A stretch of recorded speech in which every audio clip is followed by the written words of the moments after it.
Thank you, Sanika. I'll be very brief. We're not doing a full introduction, but I'll just say that we're extremely fortunate to have Honorable Minister Hardeep Singh Ji Puri here. He is the Union Minister for Housing and Urban Affairs and Petroleum and Natural Gas.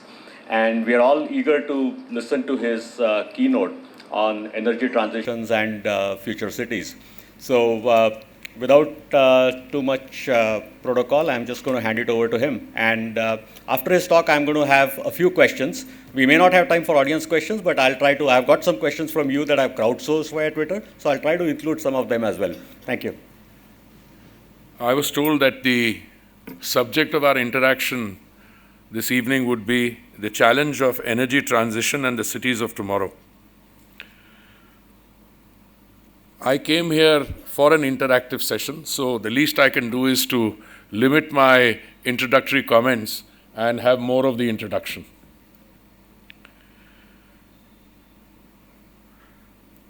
A little bit of semantic quibbling to start with. I think the challenge of energy transition has been with us, and it relates to the cities of today as well, not the cities of tomorrow. Let me do some context setting. In 1947, when we became an independent country, our urban population was roughly 17% of the total population. But the total population then was only 350 million. As far as I am aware, the land area of India has not changed.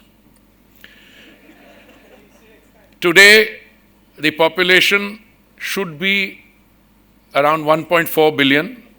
And with China's population, according to the statistics I read, dropping last year by 2 million, we are definitely the world's largest country in terms of population.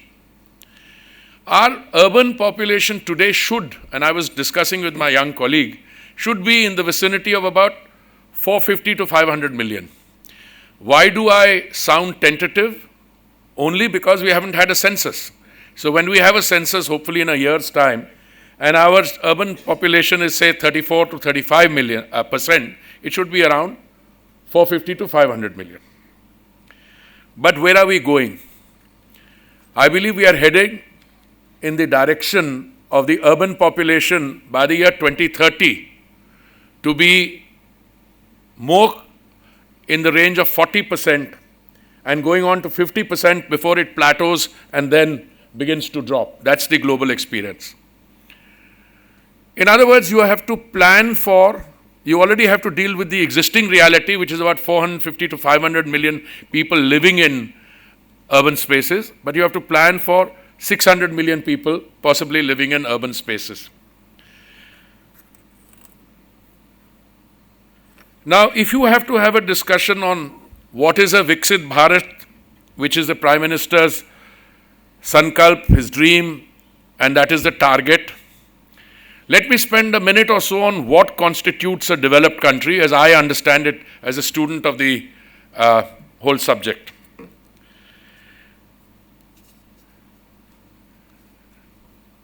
No matter which way you look at it, the subject that we have before us for this interactive session will largely determine how developed you are or can be. Not only because energy is a reasonably good indicator of how an economy is faring, but for a variety of other reasons. The World Bank, IMF, UNDP, etc., the World Bank says a per capita income of over $13,205 is required to be characterized as a developed country. The IMF says an advanced economy is one where a per capita income should be higher than $18,247 in 2022. The UNDP defined development as the ability to increase people's choices. Now, ours is a sui generis case, and I say that because you are close to a $4 trillion economy, but with your development or our developmental challenges and a low per capita, you have to look at the trajectory. With us growing at 7.5% plus in the last 3 quarters and a similar prospect in the 4th quarter, and all the projections I've seen point in that direction, but it's comparative. You were the 10th largest economy in 2014, the 5th largest economy now, and we can at the political level say with confidence by the time we are in the next term of the government should be a 3rd largest economy. Why? Because Japan and Germany, which are 4.1 trillion and 4.3 trillion dollar economies, are either flat or quarter on quarter difficulties in growth. Direct tax collection, retail inflation, pulling 250 crore people out of multidimensional poverty. These are all things that should be mentioned in this context. But now let me come to the subject that we are discussing. I was told that the theme for your festival now, in terms of public policy, is centered on the theme of trade-offs in policy making and governance. And perhaps I will be deviating a bit because I believe that the problems we faced since 1947, both on the front of urbanization and on the energy front, really stemmed from an essential neglect of urbanization. I have, since I've been a Minister for Housing and Urban Affairs to close to 7 years, I have even been bold enough to say that neglect bordered on criminal neglect. Why? Maybe it's not anybody's fault.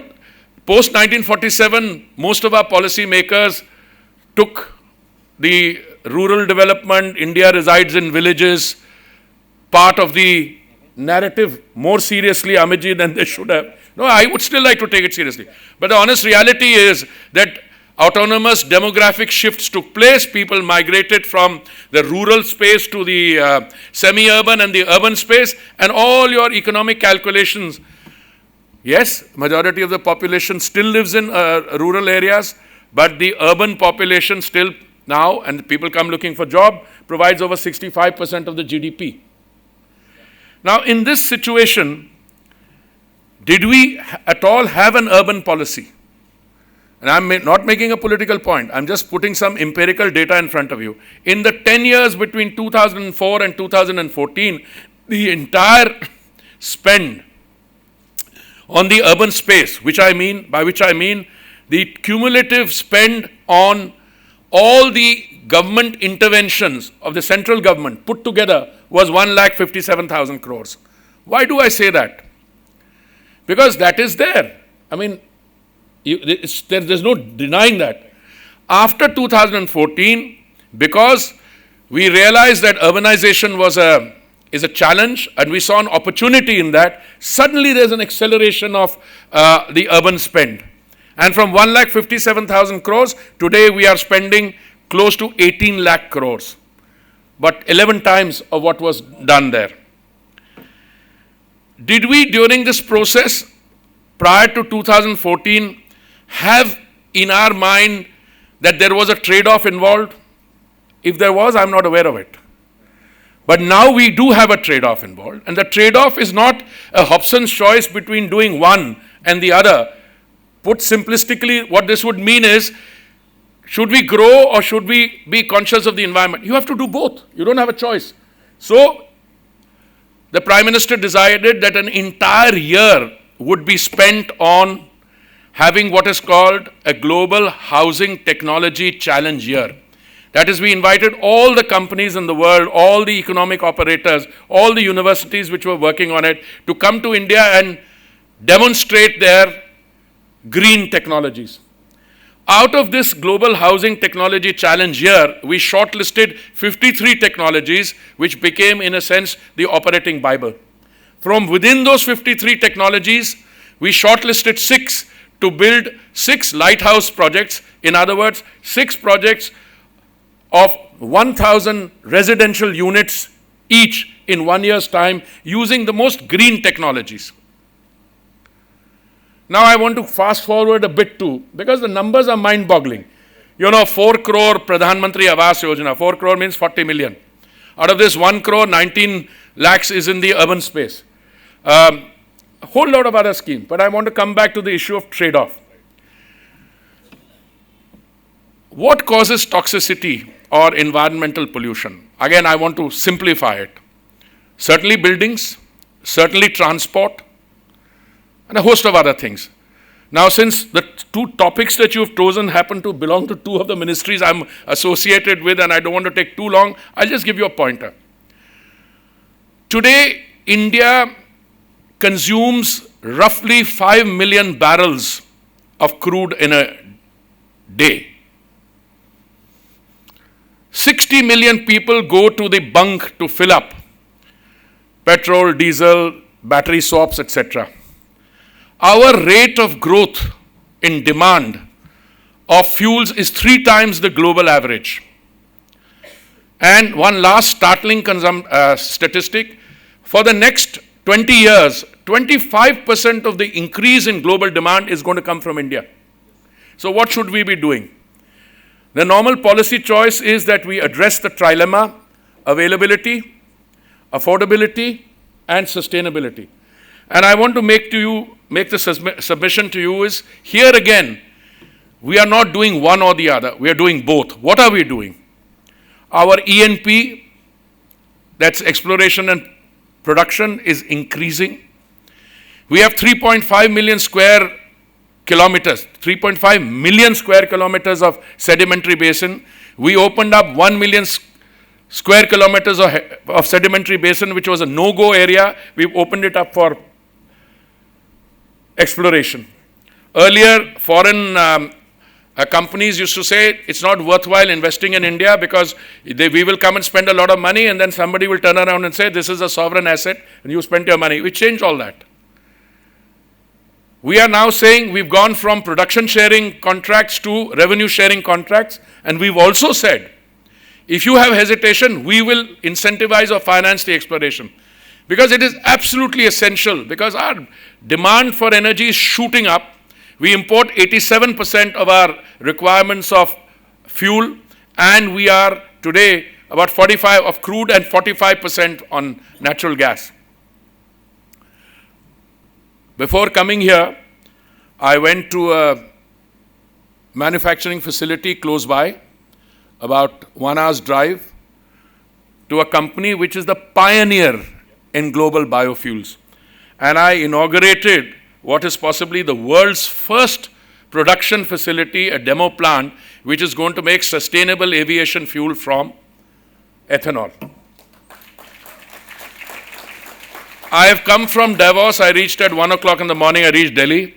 And the buzz in Davos, I mean, you will hear everything else about the India story, which is there. India is resonating because there are very few parts of the world which are showing this kind of growth. And not only showing growth, but potential. People don't come to Davos for philanthropy or altruism. They come to Davos to make money and to do networking. So they are interested in India. But the biggest buzz in the Global Biofuels Alliance, which the Prime Minister inaugurated during the India's G20 presidency, was how do you scale this up? And the discussion on scale up today is about sustainable aviation fuel. Why? Well, there's a reason policy decision. The European governments have decided to mandate that they are going to make it compulsory. Now the airline industry is saying, if you make it mandatory, we can't raise the fares because the consumer is going to scream if the flights become more expensive. So you have to make sustainable aviation fuel. So I spoke to a lot of companies. I'm not going to take names here and there because then somebody can troll me and said you are promoting the business interest. Now, speaking to bright academics like here, I can make the same point without naming because you can check it out yourself. So where are these plants going to be stationed? I think they can be either in Brazil, which is the biofuels hub of the world. I had the privilege of being ambassador there, and I found you could go to a petrol pump any day, and depending on the international price of petrol and ethanol, you could decide on your computer which one you put into the car. So again, I make the submission. Whilst the West is arguing, and I had some hilarious sessions in Davos, don't quote me on that, where I heard the capitalists of the world arguing, "Arey bhai, capital only respects returns." So to which you had John Kerry answering them, if capital respects returns, then you will have to pay the price for not being first in, because the world is going to change. And I'm going to give you a few examples of where I see the change. If you and I were to be having this discussion 3 years ago, 1 car in 25 would be an electric car. The discussion today is 1 car in 5 is an electric car. All right, we'll have some problems on battery, on storage, this, that, and the other. But those will be solved. We are going to move along. We have moved on biofuels from 1.4% blending in 2014 to 12% today. The Prime Minister set a target of 10% blending by 2022 November. We did it 5 months in advance. We set a target of 20% blending by 2030. We brought the target 5 years forward. We'll do it by 2025. When we did 10% blending, we saved 41,400 crores on the import bill. Very easy. You take what 10% blending at that point of time and you see the cost of importation, 41,000. We gave our farmers 42,500 crores. These are all figures in the public domain. The biofuel story suffered initially from a very basic defect. That they're the academics, and I was also a teacher to start with, then I did some think tanking. You know, we took the theory without understanding it. We said, "Ye food security ko undermine kar dega." But today, the place I went to, they provided the equipment for IOCL, that I can name because that's my government company. They produce second generation biofuels from agricultural waste. In other words, the parali, which is normally used to burn in north of Delhi and which produces an air which is totally toxic, is now being used for these purposes. All right? We have to set up the ecosystem. I called the Chief Minister of Haryana. We spoke. We are giving 1,000 rupees per ton of agricultural waste aggregation, and then it goes into the biofuels plant. But my other oil company, Oil India, is making ethanol, second generation from bamboo in the northeast. And a plant is already existing now, already working on making third generation biofuels from waste gases in a refinery.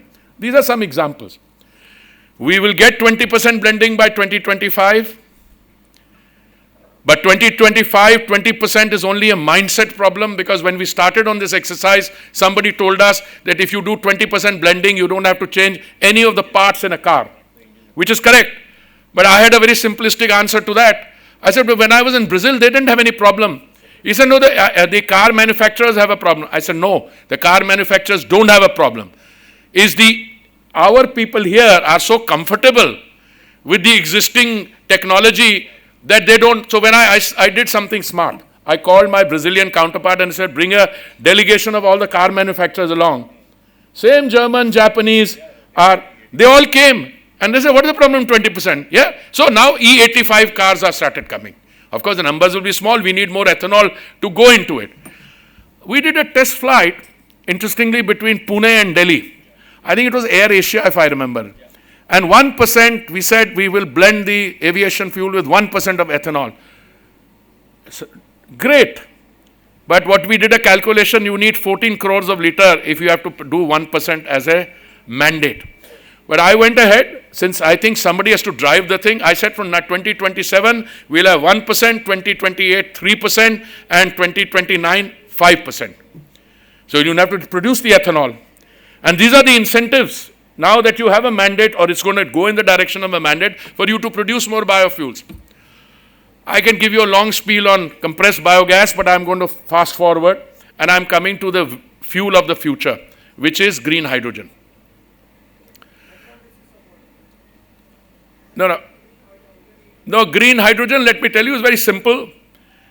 For anyone not familiar with the technology, what you require are two things. You need to demonstrate that you can have clean solar energy produced cost effectively, and you need electrolyzers. Now, insofar as clean solar energy cost of production being reduced, we reduced it from 25 cents a unit to 3 cents a unit.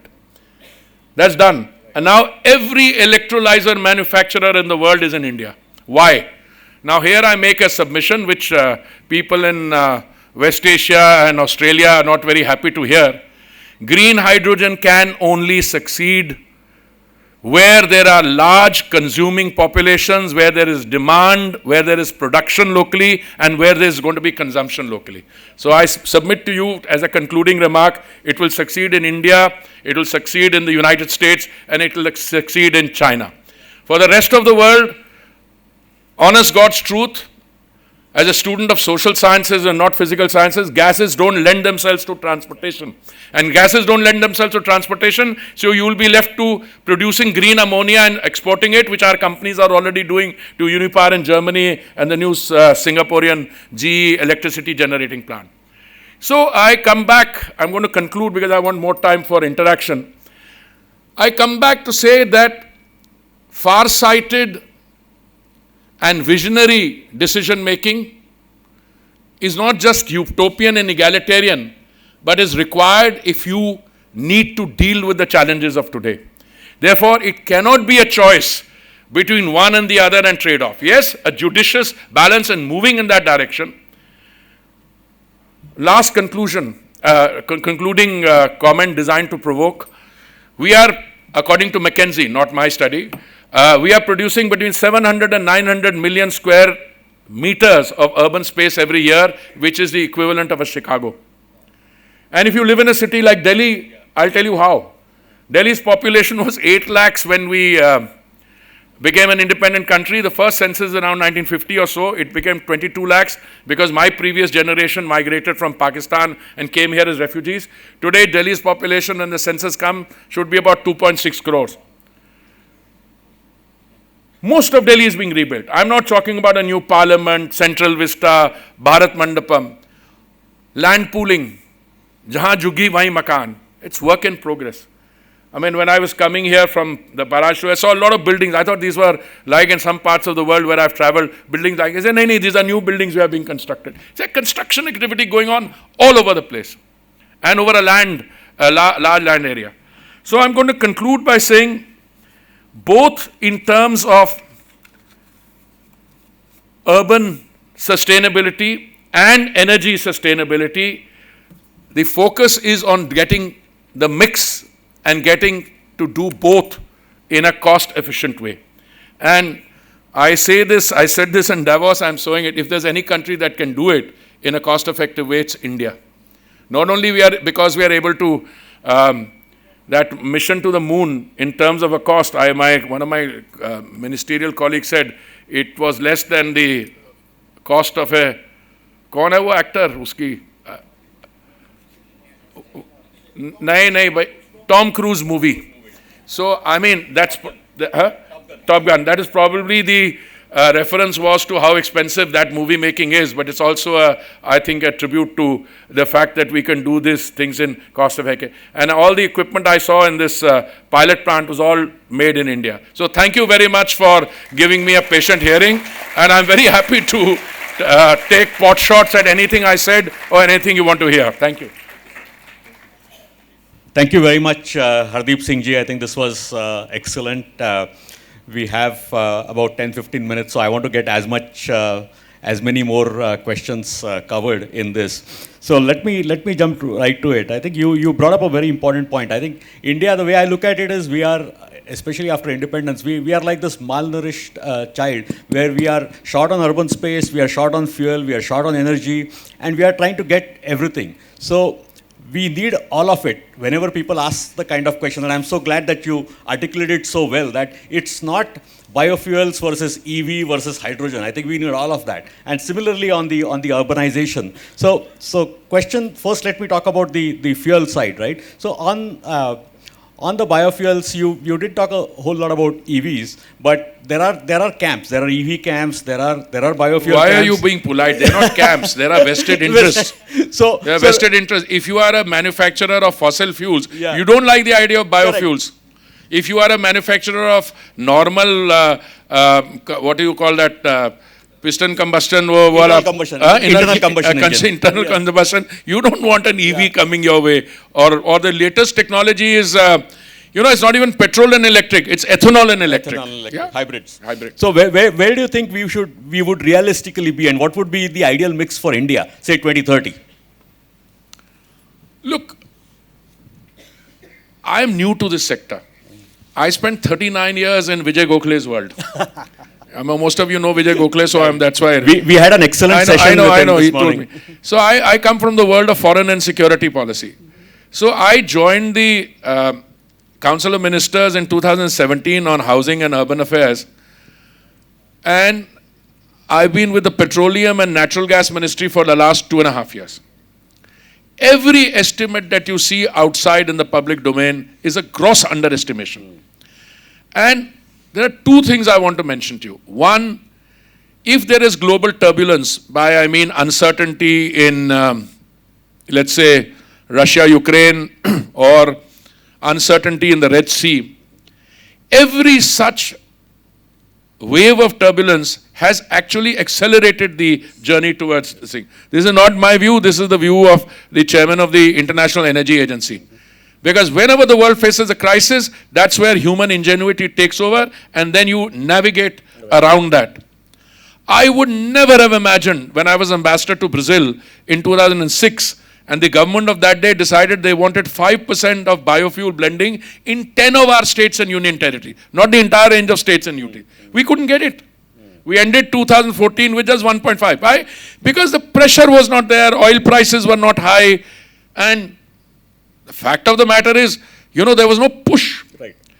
Today, what has happened is, what is the green hydrogen story? You need low-cost solar energy and you need electrolyzer. But just now the problem is that the cost of production, Jennifer Greenholm, the US Energy Secretary, when I had my first talk with her 3 days after this thing, she said we want 1 for 1 for 1. What is 1 for 1? 1 kilo of green hydrogen for $1 for 10 years. Today, the cost is about $3, it's coming down. But I just throw a statistic just to provoke. What is our total cost of the import bill on fossil fuels? $180 billion. Supposing we can autonomously bring down the cost of manufacture of green hydrogen from $3 to $2.40.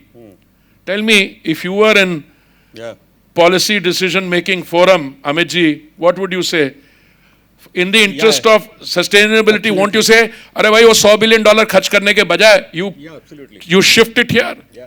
I mean, I know I'm speculating, but that is the way the world goes.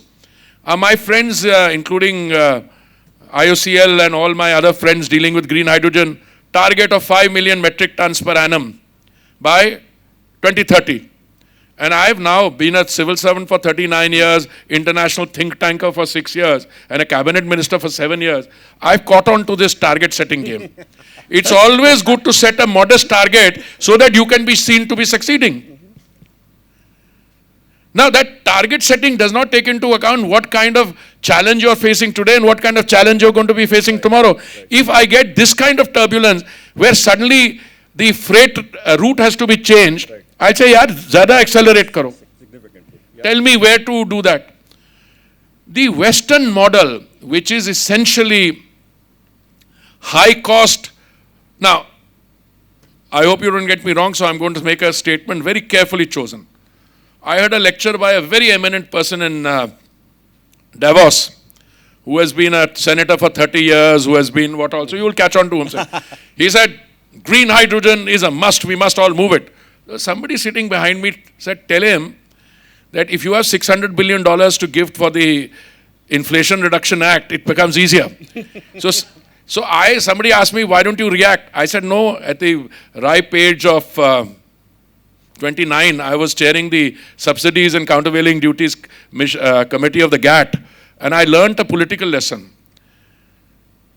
Either you are in the game to out-subsidize the other guy, or my view is, let him give the subsidy, you take the advantage. अरे भाई sustainable aviation fuel कहाँ बनेगा? यहीं बनेगा और America में बनेगा, Europe में के पास तो एग्रीकल्चरल रेजिड्यू ही नहीं है. So I am got a healthy, cynical attitude to this. All I'm saying is, our day on green energy has arrived, and I think it's a question of measuring up to it now. Right, thanks, thanks for highlighting it. I think, by the way, your pitch about green hydrogen at Davos was excellent. I was following your updates out there. Let me take a slight digression since we are talking about energy. I know it's a little bit off your core focus area, but since we are talking about the energy mix, I think it's important to talk about it. And one area that India hasn't done very well, I think, is nuclear. Where does that fit? Because if you're talking about EVs in the future, I think nuclear needs to be there somewhere. Someone needs to evangelize it. You're doing a great job with biofuels. Why are you being so polite? India has not dealt well on nuclear. You are being too polite. Fact of the matter is, a Prime Minister, are highly respected. He was willing to stake the future of his government on their India-US nuclear, civilian nuclear deal. Okay? We negotiated a India-specific safeguards agreement with the IAEA. We negotiated with another that export cartel, kya kara, Australia group, we did all that. And after that, didn't take off. By full marks to the attempt made, because for the first time, the international regime was changed to accommodate India. So I'm a great admirer of that, not because I was an ambassador at that point of time. But the fact of the matter is, some problem took place in some reactor somewhere, and then the world opinion changed. By ultimately, it's a question of somebody biting the bullet.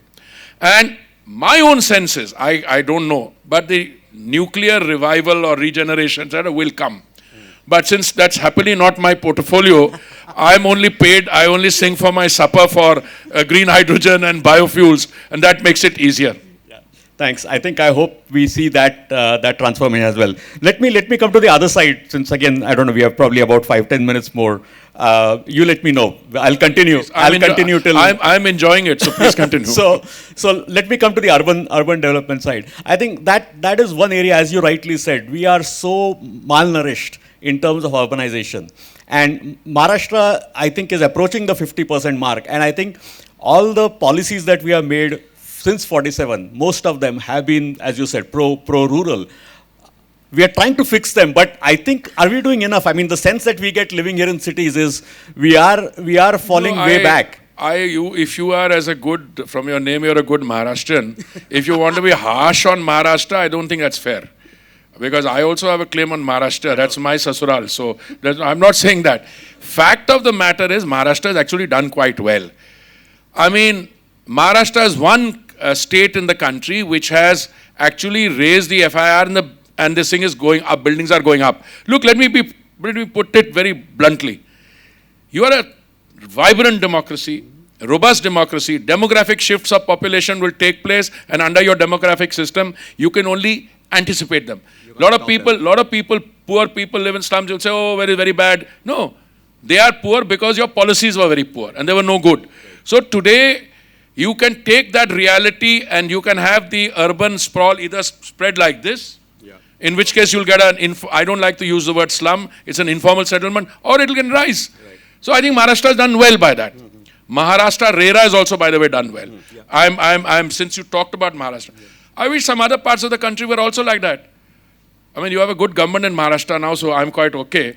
But in Delhi, I have a very good friend who's part anarchist, part startup. So I keep calling him and we have a hilarious discussion. So by the way, I didn't talk about my urban metro. We are going to, in about a few years' time, have the world's second largest urban transport system in terms of metro. We have 905 kilometers of metro operational today, another 956 kilometers under construction. We will overtake Japan, we will overtake Korea, and the US is the number 2, which has 1566, but with our 956 coming, 900 there, we'll be beyond US. And those countries are already highly advanced, they don't need more metro. So, Delhi Metro, Amitji, has a ridership of about 72, 75 lakhs a day on a good day. Look at the number of people that take off the roads, the less fuel you consume. So we are doing all that simultaneously. I don't use the word impoverished, my problem is that the consciousness, or rather the realization of the urban challenge came into our consciousness, into our subconscious later. You see, I just want to be a little less political now. We have a very interesting situation. Land prices are shooting up in the country. Okay? Why? There is demand. There's growth. But make sure it doesn't become a bubble again. I mean, you have to deal with you as an economist will understand it. I am not an economist. All I can tell you is, today, India has got some of the basics right. You will have to plan for green urbanization, and you're doing that. When you set up an institution like the NGT or you set them up, A lot of people say these institutions are a pain in different parts of the you know what. But they have to do their job. Sometimes they're overzealous in doing it. But I think we're getting there. I mean, wherever I go in the country, I see a consciousness. But we are able to do it overcoming a big hurdle. The hurdle is that land is a state subject. Yeah. So you could argue, if you had a state government, you could stand up and say, who the hell are you to tell us what to do? But through a process of central government intervention and incentivization, we are able to get the states to reform and do that. And reform is a large part of the budget on things like Amrut. Yeah. So a couple of times you said I'm being too polite. So let me ask a slightly tough question. So we here in Pune, we like to think that we are one of these ignored children. We like to say we are the largest city in the country. That's not a capital city. And the sense we get here is maybe it's to do with our urban development laws, but somehow, unless you're a capital city, all the 7 cities ahead of Pune are state capital cities, they get ignored. If you look at the infrastructure development in Pune, for example, whether it's airport, I know that's a favorite subject that we had talked about when you were in your previous ministry, but even metro construction or even ring road construction, we seem to fall significantly behind compared to some cities that are much smaller than us. How do we address that? When you have a lot of highly intelligent and educated people living in a city like Pune, they all are acutely conscious of where they are lagging. I mean, look at the things you're doing well on, but I don't want to get into that discussion. Look, when it comes to capital intensive projects, okay, it's a very simple calculation. You'll work out the viability. I just had a nasty article against us somewhere in The Economist saying these metro projects have come up, there are no ridership. I don't know which cuckoo land they live in. They have to travel with me in Delhi Metro to find out. Yes, metro projects are capital intensive. The Delhi Metro, we had I think a loan of 28,000 crores from JICA, Japan International Cooperation Agency. So when the Chief Minister of Delhi told me कि इसको metro को मुफ्त कर दीजिए, बहुत pollution कमी करने में बहुत मदद होगी, तो मैंने कहा आप you make up your mind. You want to make the metro like the Delhi buses, metro Delhi transport, or you want to make Delhi transport like the metro? So he got the fact that I was pulling his leg. So he came up. Look, the fact of the matter is metro is spreading. Pune Metro, I don't have the details, but I think that. But I want to make a simple point. I think neither Maharashtra nor the center would ever want to neglect Pune because it's too important in the urban matrix. So whatever list you have, wish list, let me know after this. And absolutely. Yeah. We do that to anyone we meet from Delhi. I would do it if I were sitting here. No, thanks for highlighting that. But just continuing on that question, I think, and there was this discussion, since it's a public policy festival and an excellent one over the last day and a half, we talked about urban governance and the 73rd and 74th Amendment as well. Now, if you look at cities, and you have been around the world, if you look at US, even if you look at China or Europe, cities have a lot more autonomy in terms of tax revenues, in terms of what they can do. Here, we don't even have an elected mayor. Is that something we need to modify? No, this is a brilliant question. Brilliant. I've had the privilege of living in New York, London, where, frankly, if you ask me, sometimes the mayors are more important than the others. Yeah. Mayor Giuliani in New York cleaned up all the, crime from the underbelly and so on. The 73rd, 74th Amendment were brilliant, far-sighted thing. Some cities are worse off than others. Some cities at least have longer duration mayors. Other cities have short-term mayors. You change your mayor every day. Nobody wants to become mayor. Or nobody wants to. We are getting there. But we need to do 2 things. We need to prepare ourselves. In between, I'll make an honest confession. In between, we thought of accelerating this. But when I looked at the kind of people that we were dealing with, we have to prepare them also. And I think that thing is on, that journey is on. But I totally agree with you, our urban local bodies are now getting directly financed, Finance Commission, etc.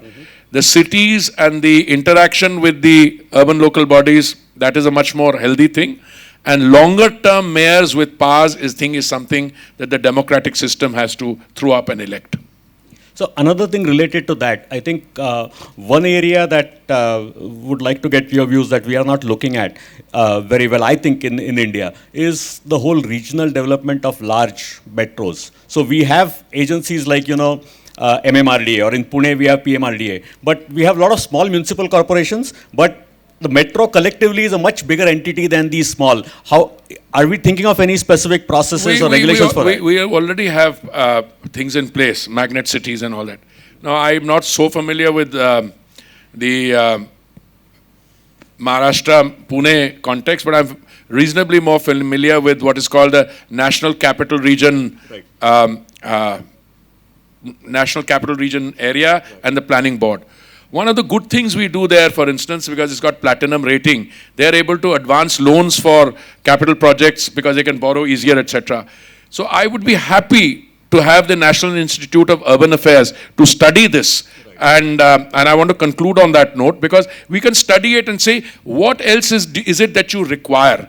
I'd be very happy to make contact. By the way, we've been poaching from you guys. My joint secretary dealing with smart cities used to be commissioner in Kunal. So, I mean, we are also getting what they learn here or contribute to, we poach them and get them. But I'd be very happy. I'll have a word with Kunal. And if you can give me a short note, I'd be happy to get the National Institute of Urban Affairs, because in a quick rapid fire discussion, it's very difficult to see what you have in mind. But I'd be happy to see what we can do going forward.